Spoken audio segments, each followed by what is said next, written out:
Hi, I'm Sandy, and I am the host of the Tiaras, Tears and Triumphs podcast, and I am a survivor of domestic violence. My purpose in creating my podcast and offering my services is because I don't want any woman to suffer alone in silence, as I did, and I know many other women do too. My aim is to reach out to women like me to help them to try and navigate challenges they face when they are in or out the other side of an abusive relationship. Like many of us, I spend time on Facebook and I see women putting up posts about their fears about getting support. It was only yesterday that I gave someone some encouragement to call the free counselling service they had been scared about using. And this took me back to the days when I kept so much of what was destroying my life locked up inside of me. And this awareness made me think about what was holding me back from doing that, from reaching out time and time again and asking for the support and the help with what I was going through. And as I thought about it, I realised that the list was very long. I was scared about losing my dignity by talking about what was really going on in my life. I was afraid I would be judged. I worried that by opening up, when the reality of what was going on would see the light of day, that things would get worse. And as it was, things were already unbearable.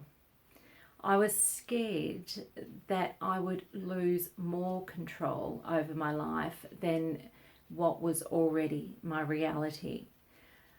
And my trust had been completely shattered in my relationship. How could I trust anyone with my raw, real, and vulnerable self?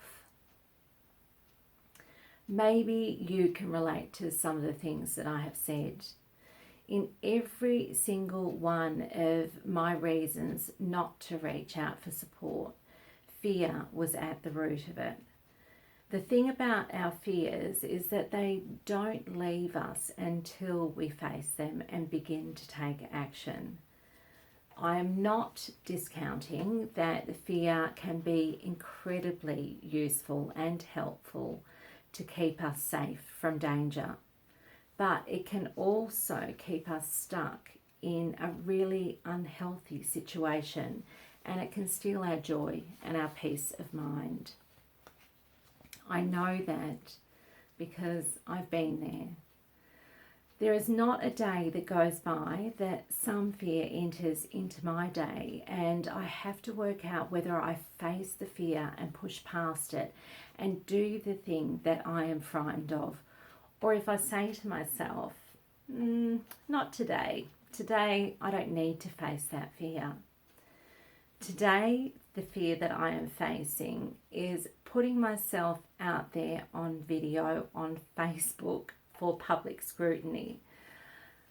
Doing video posts like this one is really daunting for me because when I put it out there, I have no certainty about how it's going to be received.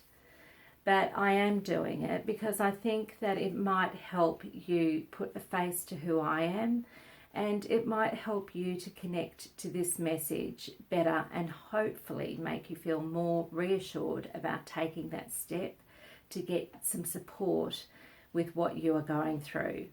I don't know what level of risk you are at in your current situation.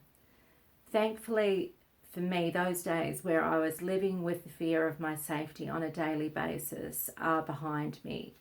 But I remember what this was like. It was my reality for a very long time, and this may be what you are facing now. If this is you, please remember that your safety is the most important thing to consider. You are the best judge of the real safety risks you are facing.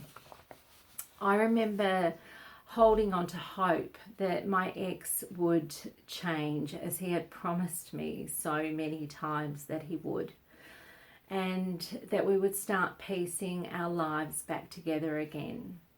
But that didn't happen for me, and it may not happen for you either. Can I leave you with a word of encouragement? Please reach out and get some support. There are free online counselling support services available. If you struggle with searching for the right people to reach out to, please contact me and I will try to help you. I didn't stay stuck. I did face my fears, and I asked for help from a long list of services and people. I asked for help from the police, from the court, from family violence services, from the government, from counsellors, from charitable organisations, from debt relief services, from group therapy, from coaches and healers.